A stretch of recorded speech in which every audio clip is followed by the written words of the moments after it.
थोडस टेन्शन एक मिनिट सहन करा. खुर्ची बसायला शेवट माय खाली घ्या दादा.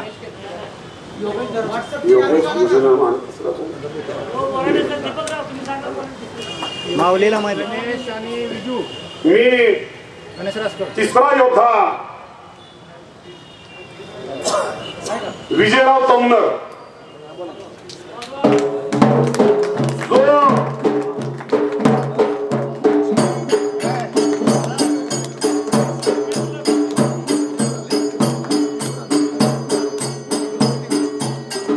जो अत्यंत संयमी आहे,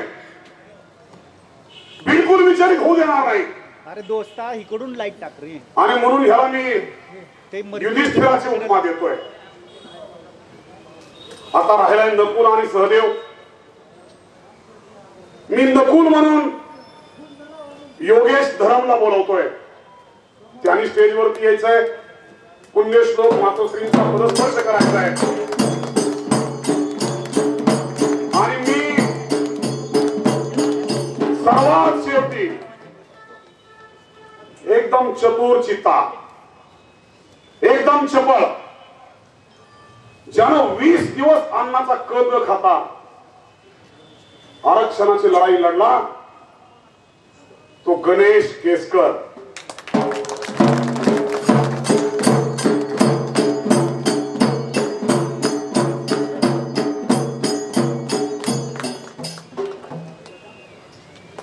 माझ्या भावांनो, तुमच्या सर्वांच्या हातामध्ये ह्यानंतर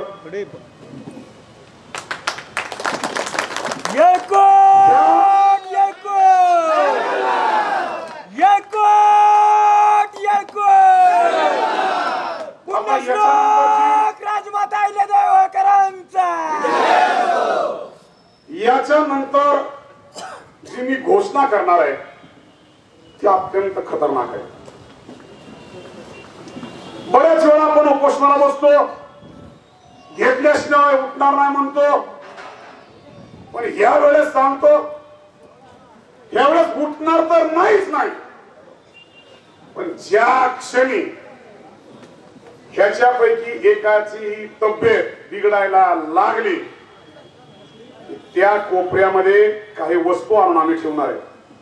मला माऊलीने सांगितले त्यामुळे त्या वस्तू मी आज जाहीर नाही करणार. बरोबर आहे का? पण ती वस्तू एवढी खतरनाक असणार आहे की ह्या 5 लेकरांपैकी ज्याचा पहिला जीव जाईल त्याला स्वतःच्या मांडीवर घेऊन मी जिवंत अग्नी समाधी घेणार आहे.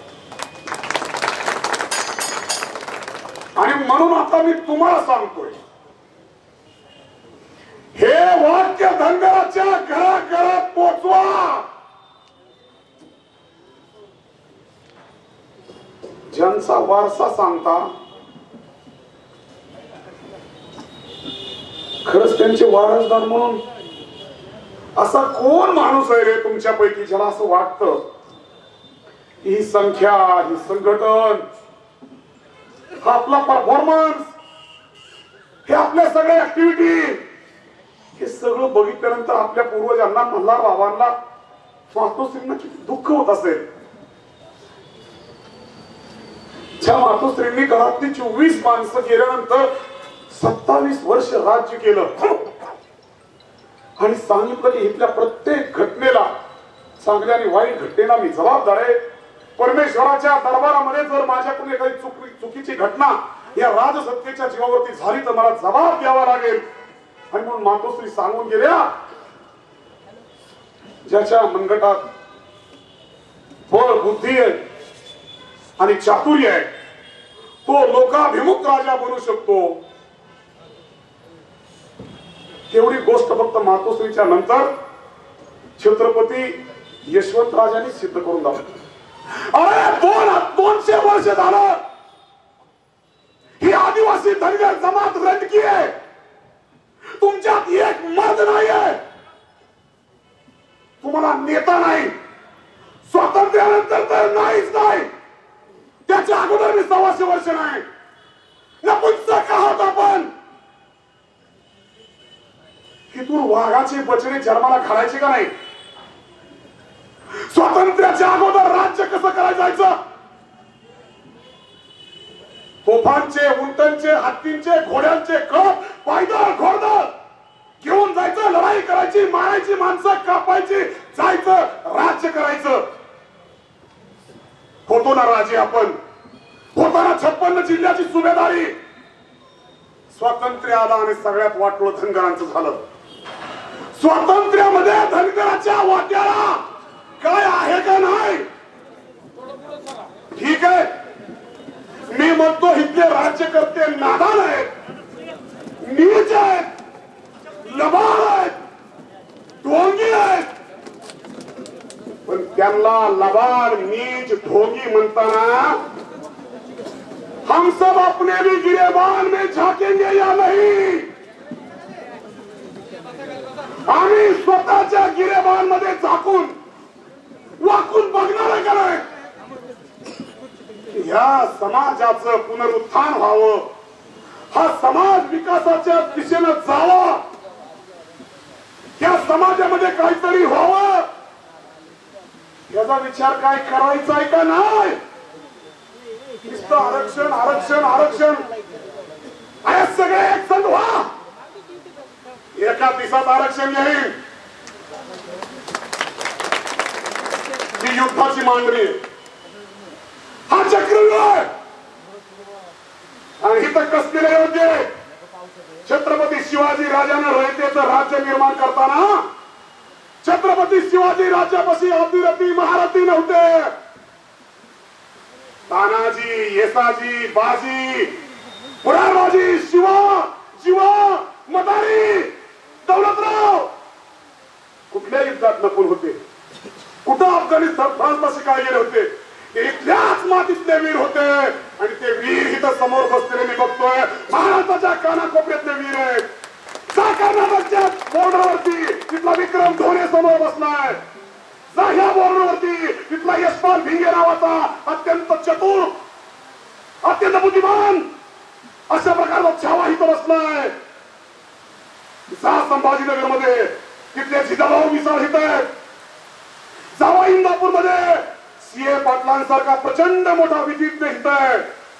आमचा परमेश्वर आहे, आमचा रामदादा आहे, जो मुंबई मधल्या अखिला एकटाच लढतो.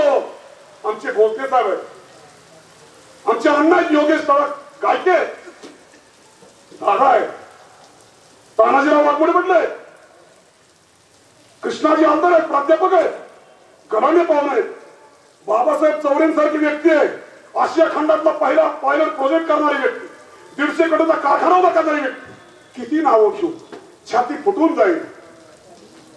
ह्या वीर योद्ध्यांना कुणीतरी एखाद्या माळेत गुंफणार का नाही? ह्या नररत्नांचं एखादी सुंदर माळा गुंफून त्यांना ह्या धनगराच्या विकासाच्या रथामध्ये जोडायचं का नाही? छत्रपती शिवाजी राजांना रयतेचं राज्य स्थापन करत असताना त्यावेळेसचे प्रस्थापित मला ज्या वेळेस मी इतिहास वाचतो आणि शिवाजी राजांचा राज्याभिषेकाचा प्रसंग वाचतो त्यावेळेस मला वाईट वाटतं की छत्रपती शिवाजी राजांची जी मुलगी पंतांच्या निंबाळकरांच्या घराण्यामध्ये दिली होती आणि हजारो लाखो होणांचा तो राज्याभिषेक त्या ठिकाणी रायगडावरती होणार असताना सुद्धा त्यांचा जावाई त्या कार्यक्रमाला गेला नव्हता. हे उदाहरण मी तुम्हाला का देतोय? ज्या लोकांच्या नादानपणामुळे इथं संख्या आली नाही, मला चिंता होती. खरं तर मी एक अत्यंत मूर्ख माणूस आहे, अत्यंत मूर्ख आहे मी. रामदादा, मी गेली 25 वर्ष यशपालची मला असं वाटतं माणसं येतील, माणसं येतील, माणसं येतच नाही. आता कुठपर्यंत वाट बघायची, कुठपर्यंत? अश्रू दादा, आजपासून 5 वर्षापूर्वी 9 ऑगस्टला क्रांतीदिनी ह्याच मैदानावरती, ह्याच स्टेजवरती, हेच ते पत्रे, ह्याच गाद्या, तोच मालक, तोच मंडप, तेच मैदान, तेच उपोषण करते, तोच भाषण करता. काय करायचं? काय करायचं? कसं? कोणी फुटणार कधी? हृदयामध्ये तुम्ही उतरवणार का नाही?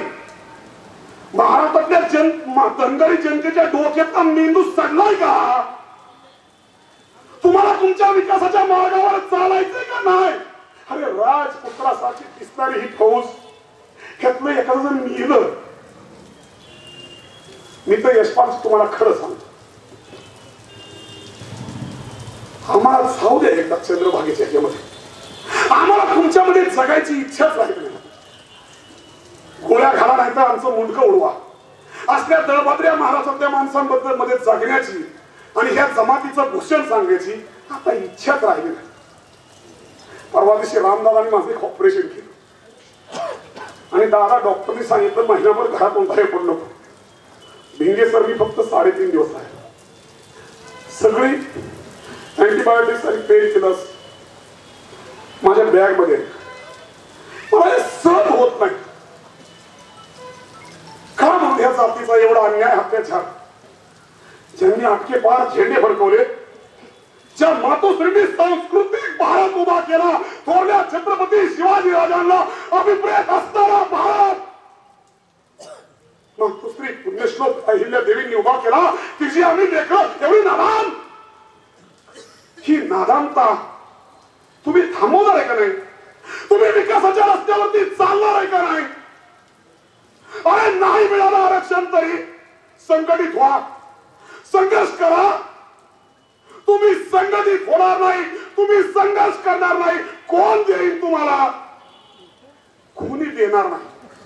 उलट बरं, तुमच्या वाट्याचा सोन्याचा डोंगर, हजारो करोडची ती मालमत्ता स्वातंत्र्यानंतर 78 वर्ष लोक खातायत आणि नादान बनून, मूकनायक बनून गप्प बसता. कुठलं विशेषण द्यायचं रे तुम्हाला? का तुमचा गौरव करायचा? कशासाठी करायचं हे सगळं? आणि म्हणून हे सगळं थांबलं पाहिजे. धनगर जमात विकासाच्या वाटेवर चालली पाहिजे. लोहार म्हणतो बच्चाला, लोहा कम है मारतो हातोडा. मी तुमचा लोहार आहे. मी तुम्हाला सांगतोय, महाराष्ट्रातलं राजकीय वातावरण तप्त आहे. तुम्ही जर आता निर्णय घेतला जसा 2014 घेतला होता, बाप दाखव नाही तर श्राद्ध घाल, आता मी हेच करायचं. आदरणीय सीए पाटील साहेबांनी, यशपाल दादांनी तुम्हाला सगळ्यांनी सांगितलंय मी आरक्षण कसं देता येतं, आपण कुठं आहोत, काय आहे कायदा भानगडी मी काय सांगणार नाही. आपण मागणी म्हणतो रचा ड करा, डचा र करा, रडारड करा. हे सगळं ऑलरेडी झालेलं आहे. मी त्याच्यामध्ये अजिबात जाणार नाही. पण मी तुम्हाला एकच सांगेन, तुमच्या वाटणीचा सोन्याचा डोंगर 1956 पासून पळवून नेलाय. त्या लबाड भामट्यांना त्या राजसिंहासनावरती खेचून तुमचा एखादा यशवंत, अरे बसवा ना तिथं, अरे हो ना यशवंत कोणतरी, कुणी बी व्हा. आम्ही काय लिहिलंय तिथं? ना नेता ना पक्ष. आम्ही कुणी नेता नाहीये, आम्ही सेवक म्हणून आलोय. जर आम्ही सेवक म्हणून आलोय तर संघटित होऊ. हे आरक्षण उद्या परवा मुख्यमंत्री आणि उपमुख्यमंत्री सोलापूरला येत आहेत. ज्या रस्त्याने ती येणार आहेत त्या प्रत्येक रस्त्यावरती काळे झेंडे दाखवा. प्रत्येक रस्त्यावरती काळे झेंडे दाखवा. पण हे लबाड लाडगे हेलिकॉप्टरला जाते. जर त्यांचं हेलिकॉप्टरने जायचं असलं तर ते हेलिकॉप्टरनं जाणार करायचे. मी तुम्हाला सांगेन, ते हेलिकॉप्टर जाताना आपल्या घराच्या समोर काळा धूर होईल. काळा धूर होईल असं काहीतरी करा. पण त्यांना महाराष्ट्राचा आसमंत अशांत हे तुम्हाला दाखवावं लागेल. जर तुम्ही महाराष्ट्राचा आसमंत शांत आहे असं दाखवलं तर हे धनगर जमातीचं शेवटचं आंदोलन असेल.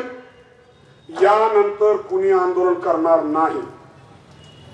मी पाहतोय आपल्याही जमातीमध्ये अनेक आमदार आहेत, मोठी मोठी उपमंत्र्याची पदं भोसलेली माणसं आहेत. एकाही लबाडाने एकही रुपया पाठवला नाही. एकही रुपया पाठवला नाही. का रे बाबा? आम्ही 6 दिवसापासून स्टँडवरती अनेक वेळा सांगतोय ही एवढ्या मंडपाची एवढा छोटासा मंडप आहे, 5-50 हजारात मिळाला असल्याला 3 लाख रुपये दिले. इथं पोरांना बसवायचंय, 500 जण बसवायची होती. कशी इथं 500 जण बसवायची? शेजारी दुर्गंधी आहे. एखादा जर डास चावला चिकनगुनिया झाला तर आयुष्यभर बरबाद होते पोरं. त्यांना सुद्धा पूर्ण वेळ मच्छरदाणीच्या कवेत ठेवणार आहे. वरती लोकांना येऊन देणार नाहीये आणि यांचं क्रॉस इन्फेक्शन होऊ नये म्हणून रात्रंदिवस काळजी घेणार आहे. म्हणून थोडी संख्याही कमी केली. तुम्ही आता जाताना ह्या आंदोलनामध्ये 2-3 गोष्टींची अपेक्षा आहे. एक, महाराष्ट्राच्या गाव खेड्यामधून 10,000 गावातून हजारो धनगर बांधवांनी आपले कपडे लत्ते आणि 2 रुपये घेऊन हिथं या, हिथंच राहा. ह्या पटांगणामध्ये माणसाला बसायला जागा नाही पडली पाहिजे. आजचे जे रिपोर्ट आहेत, मी मगाशी ऍडव्होकेट विजय गोखले बरोबर बोलत होतो. एक व्यक्ती मी बघितलं, अरे ही व्यक्ती सारखी आपल्या बरोबर होती, कोण आहे? मला आता वाटतं ही धनगर असेल, पण ती कोणतरी डिपार्टमेंटचा कोणतरी माणूस आहे. सगळे रिपोर्टिंग करतायत. आता आपण इथं बोलतोय, इथं कुठं ना कुठं आसपासची लोक असतील. आता ही संख्या ही बघितल्या उपमुख्यमंत्री निवांत झोपा म्हणेल ना. म्हणून हे आंदोलन प्रचंड वेगानं उचललं पाहिजे, घराघरात जाऊन उचललं पाहिजे.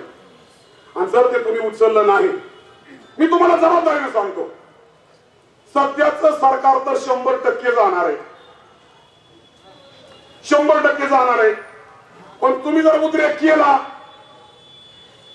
ते गेलं तरी तुम्हाला म्हणता येईल आमच्यामुळं गेलं, आणि नाही गेलं तरी तुम्हाला म्हणता येईल आमच्यामुळं राहिलं. त्यांनी जर एसटीचं दिलं तर, आणि जर दिलं नाही तर या दबाव भाम त्यांना ते ठेवायचं नाही, त्यांना त्या जागा ठेवायचं नाही. आणि जबाबदारीने सांगतो, माणसं कमी येऊन अगर माणसं जास्त येऊ. जो राज्यभर फिरताना जो अंडर करंट बघितलेला आहे, धनगरांनो, जर का ह्या वेळेस तुम्ही मतदान करताना चुकला आणि प्रस्थापित जातींचे जर का पाय चाटत बसला तर तुमचा भविष्यकाळ पूर्णपणे अंधकारमध्ये आहे. तुमचं काहीच होऊ शकत नाही. तुमचं नेतृत्व करायला कुणीही बाहेर पडणार नाही.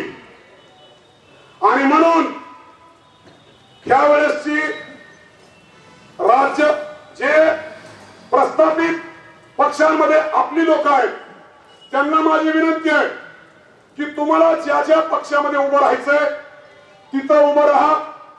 जमात म्हणून आम्ही तुमच्या मागे 100% आहे.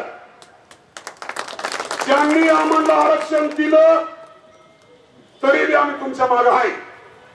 आम्हाला आरक्षण नाही दिलं, नीट ऐका, आम्हाला आरक्षण नाही दिलं आणि तरी तुम्हाला 4-2 तिकीट दिली तरी आम्ही तुमच्या मागे आहे. काँग्रेसला देऊ, भाजपने देऊ, दोन्ही शिवसेना देऊ, दोन्ही राष्ट्रवादी देऊ. आता तुम्ही म्हणता काय मूर्ख आहेस काय? किती तिकीट देणार आहेत? 10-12. तेवढ्या 10-12 जागेवरती आपण ह्यांच्या पाठीमागे पूर्ण ताकदीने उभं राहायचं.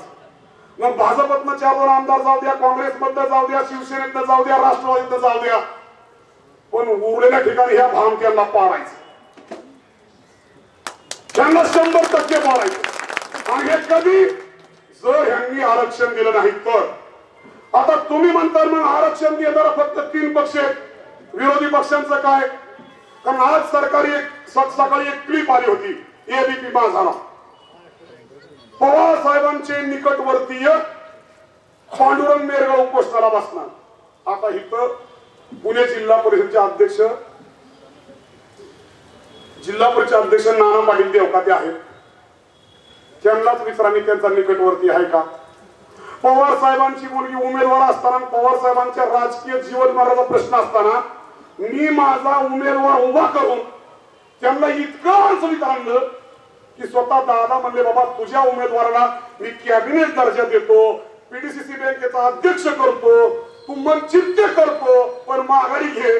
मी माघारी घेतली नाही.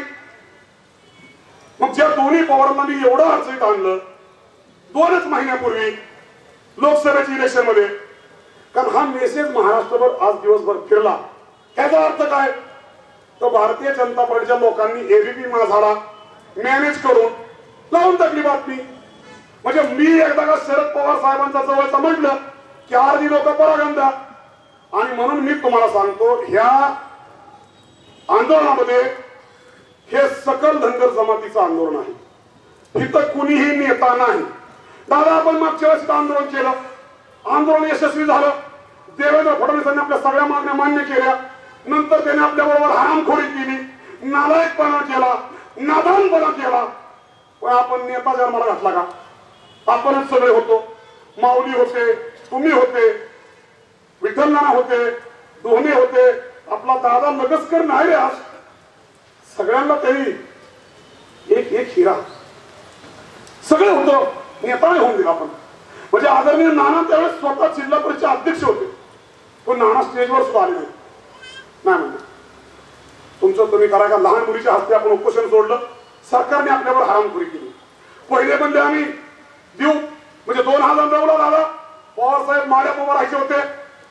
म्हणजे धनगराच्या आरक्षणाची अंमलबजावणी करू. एक इलेक्शन पवार साहेबांनी मारून दिलं. 2014ला फडणवीस म्हणले आमचं सरकारांना पहिल्या कॅबिनेट मध्ये देऊ. आता 2014 पासून परमेश्वर कोळेकर साहेब किती कॅबिनेट झाल्या. प्रत्येक 8 दिवसात 1-2 कॅबिनेट होत्या. मला वाटतं देवेंद्र फडणवीसांना बहुतेक स्मृतीभाऊ झालाच पाहिजे. दादा एक जर्शीचं इंजेक्शन देता का? बुद्धीचा जागा येईल ना. काय खट्टा लावली यार.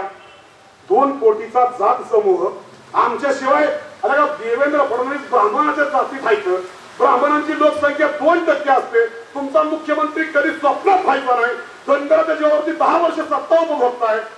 लाज नाही वाटत? निर्लज्ज आहात, हरामखोर आहात. का बरं? आमच्या हक्कात असताना तुम्ही देत नाही. आणि म्हणून तिथून पुढच्या कालावधीमध्ये आपापल्या गावामध्ये दररोज काहीतरी करा. ज्यांना ज्यांना हित बसतं शक्य त्यांनी हित बसा. ही सभा संपल्यानंतर त्या सभेला जे जे दानशूर आहेत, ज्यांना ज्यांना 2 पैसे देण्याची ताकद आहे त्यांनी 2 पैसे द्या. पैसे कमी आहेत कारण ह्या पोरांना हे सगळं चालवायचंय. आणि आता हे आम्ही चंद्रभागेला जाईपर्यंत चालणार आहे. घरी जायचा विषय नाही. त्यामुळे आता जबाबदारी तुमची आहे. आम्ही स्टेजवरती आहोत, आम्ही खाली उतरणार नाही. आता जे करायचंय ते तुम्ही करा. आर्थिक बळ, महाराष्ट्रातल्या लोकांची हिताळी, त्यांची सेवा, त्यांची व्यवस्था आणि गाव गाव गाव गाव पेटवा. आंदोलन करा. या आंदोलनामध्ये महाराष्ट्रातल्या एकाही कार्यकर्त्यावरती गुन्हा दाखल झाला नाही पाहिजे. आंदोलन असेल संवैधानिक मार्गाने. काय काय आंदोलन असतील ती नंतर ठरवू, पण आंदोलनाचं स्वरूप सांगतो.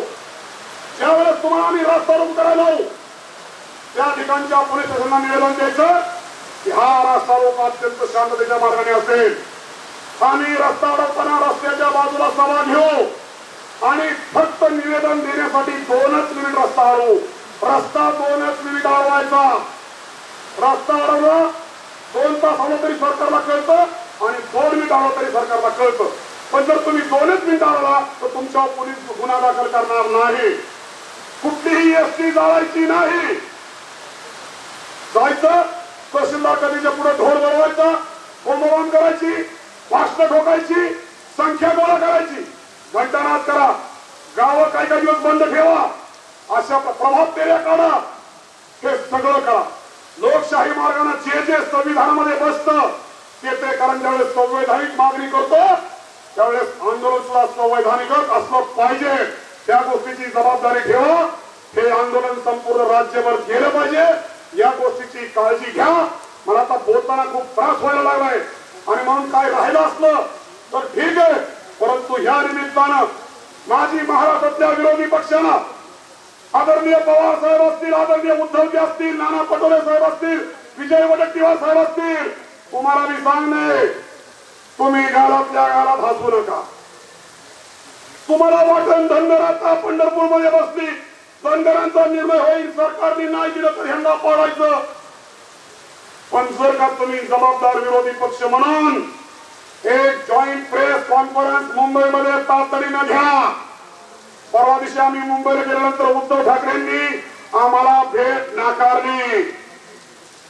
सुप्रियाताई सुळेंनी 5 तारखेला संध्याकाळी 7 वाजता धनगरांच्या सर्वपक्षीय नेत्यांबरोबर पुण्यामध्ये 7 वाजता बैठक ठेवली होती. त्यांनी निरोप दिला नाही. काँग्रेसच्या नेत्यांना निरोप देऊनही ते उपलब्ध झाले नाही. म्हणून जेवढे सत्ताधाऱ्यांनी आपल्याला 10 वर्ष फसवले, पण या काँग्रेस राष्ट्रवादीच्या भामट्यांनी 65 वर्ष फसवले. त्यामुळे हे सगळे दुश्मन आहेत धनगराचे. उडदा माझी काळे गोरे कोण निवडायचे. आणि म्हणून धनगर जमातीला इथून पुढच्या कालावधीमध्ये स्वतःच्या विकासाचा रस्ता स्वतः शोधावा लागेल. आणि तो रस्ता शोधताना आरक्षण हा कळीचा मुद्दा आहे. तो तुमचा घटनादत्त अधिकार आहे. तो तुम्हाला मिळालाच पाहिजे. आणि ह्या हरामखोरांनी जर एवढ्या 2-3 दिवसात तो दिला नाही तर आम्ही 6 जण गेल्यानंतर यशपालजी, रामदादा, नाना पाटील साहेब, दादा, तुमची सगळ्यांची जबाबदारी आहे. किमान आमच्या आस्तींचा कलश एका भांड्यामध्ये जाऊन धनगरांच्या दारात गावागावात वेशीवरती दाखवा तरी नका. ही 100 वजनाची पोरं 1-2 किलोची होऊन तुमच्याकडे घेऊन आलोय. तुम्हाला लाजा बिजा काय वाटतेत का? एवढा प्रश्न जाऊन विचारा प्रत्येक वेशीवरती. ह्यांनी स्वतःच्या शरीराची राख रांगोळी तुमच्यासाठी का केली हे यशपालजी लोकांना जाऊन विचार. 10,000 खेड्यामध्ये धनगर वाहत राहतो. त्या प्रत्येकाला जाऊन हा प्रश्न विचारा की छत्रपती राजासारखा दिसणारा माझा माऊली ज्यावेळी जळून खाक होईल, त्याची लेकरं, त्याची आई वडील, त्यांची परिस्थिती काय असेल.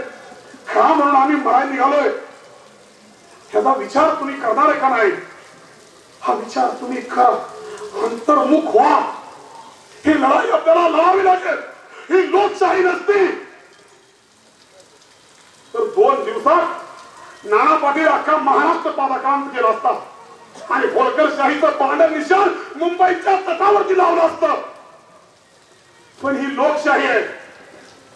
त्या लोकशाहीमध्ये तलवारीची, बंदुकीची, तोफांची लढाई, घोड्यांची, घोडदळाची करता येत नाही. ही लढाई आहे बटन दाबायची. आणि ती लढाई धनगरांना कळण्यात झाली. नादान, हत्यारी, असंघटित ती लढाई शिकारे बाबानो.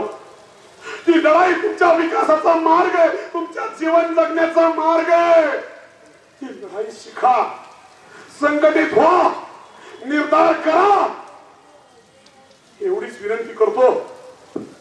आणि ह्या सगळ्या लेकरांना, जी आपल्या आईला, वडिलाला, भावाला, लहान लेकरांचा निरोप घेऊन आले, हे साधू संन्यासी नाहीत रे बाबा.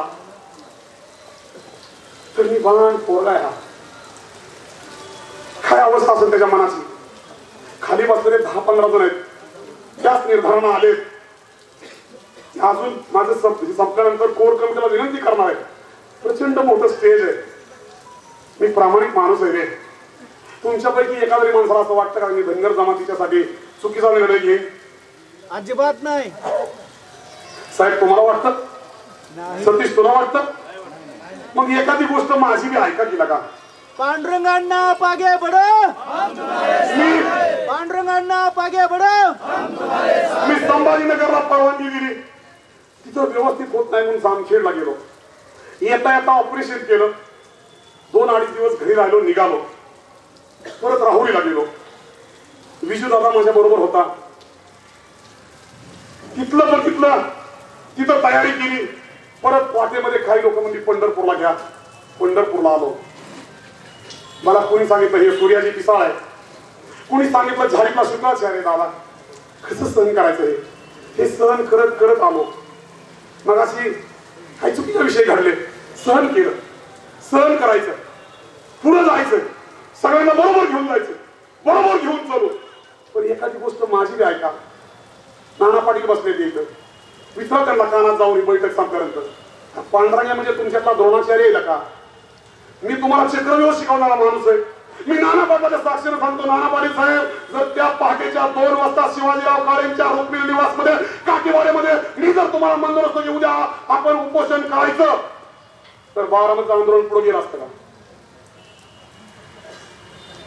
ही व्यक्ती जरी जिल्हा परिषद अध्यक्ष असते ना, तो 25 आमदारांपेक्षा मोठी आहे.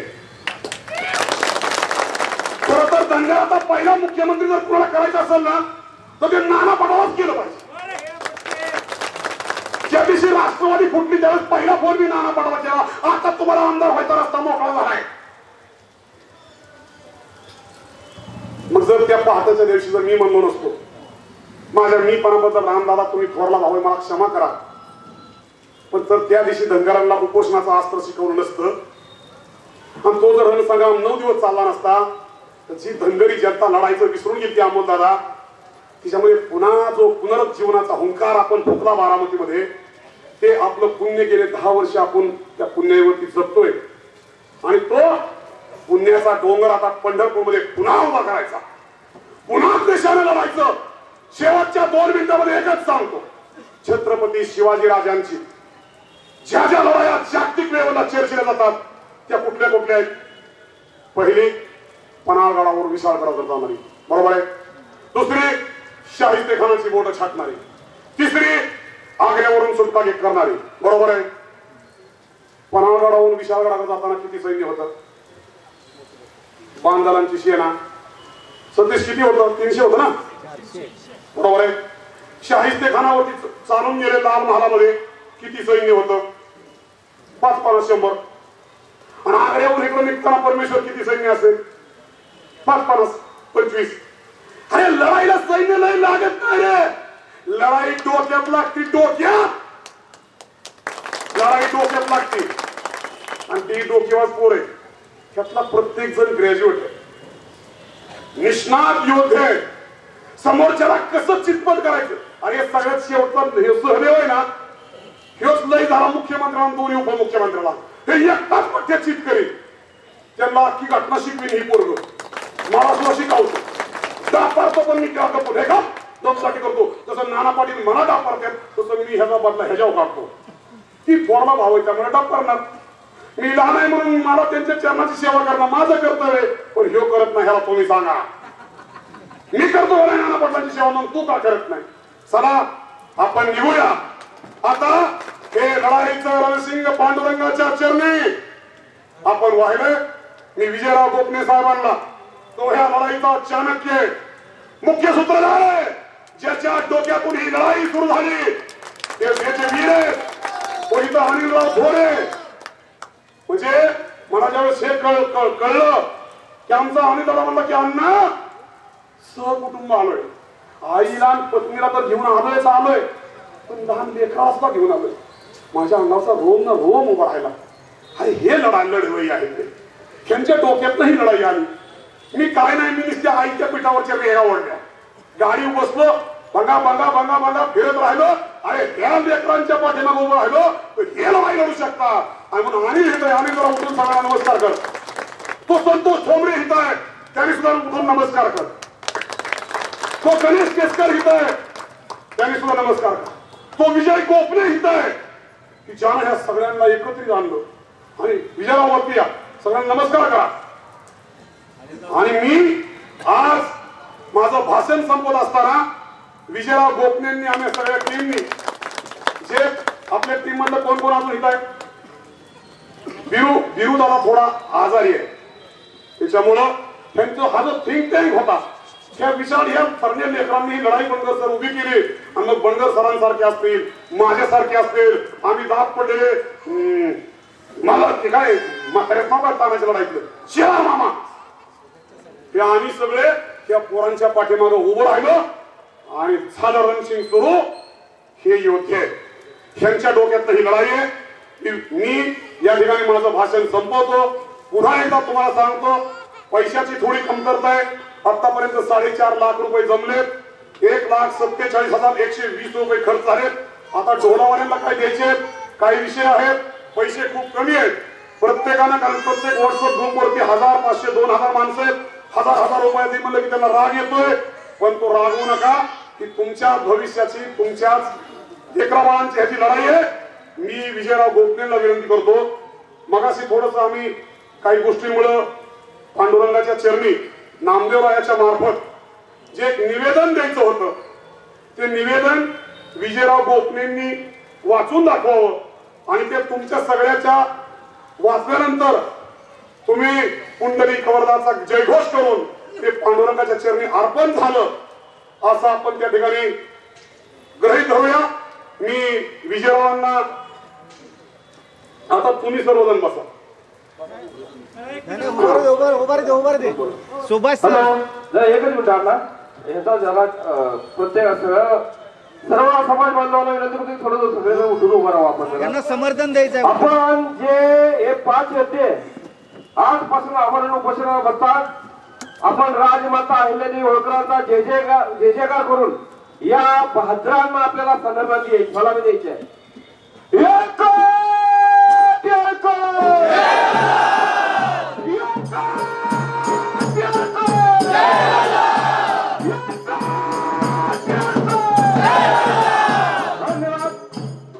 हे पिवळी सलामी दिल्या तुम्हाला समाजाच्या वतीनं. मी या ठिकाणी उपस्थित सर्व जबाबदार सन्मान्य बांधवांना एक अत्यंत बसा, खाली बसा, विनम्रपूर्वक एक आवाहन करतो. आता अण्णा बोलले, या ठिकाणी आपण उपस्थित आहात, सर्वांनी एकदा मोबाईल आपल्या हातातून काढा. मी एक नंबर सांगतोय, सगळ्यांनी डायल करा प्रत्येकानं. 9822 022 99 6. 9822 022 996. हा नंबर आहे पांडुरंग अण्णा मिरगळ यांचा. आपण आपल्या यथाशक्ती, मी सुरुवातीलाच बोललो, मी ज्या समाजात जन्माला आलो, मी ज्या समाजाचं काहीतरी देणं लागतो, त्या भावनेतून आपण इथं उपस्थित आहात. मी आपले मनापासून आभार व्यक्त करतो. परंतु बांधवांनो, आज जर हा मंडप तिथपर्यंत असता, हे स्टेज तिथपर्यंत असतं, हे स्टेज इथपर्यंत असतं, तर कदाचित आपले 50 बांधव इथं उपोषणाला बसू शकलो असतो. त्या अडचणीत जायचं नाही. माझी विनंती, आपल्याला जे योगदान देता येईल या फोन पे वर आपण योगदान द्यावं. ते पैसे दिल्याचा स्क्रीनशॉट काढून आपण आपल्या गावाच्या, आपल्या परिसराच्या, आपल्या मित्रांच्या, आपल्या नातेवाईकांच्या ग्रुपवर टाकावा आणि त्यांना सुद्धा आवाहन करावं की आपण या लढ्यामध्ये आपलं आर्थिक योगदान दिलं पाहिजे. त्या बांधवांना असं वाटतं की मी नगदी कॅश या ठिकाणी काही योगदान आर्थिक देऊ इच्छितो, त्यांनी या ठिकाणी येऊन ते दिलं तर त्यांचा आम्ही या ठिकाणी तमाम महाराष्ट्रातील धनगर समाज बांधवांच्या वतीनं आभार व्यक्त करू. धन्यवाद.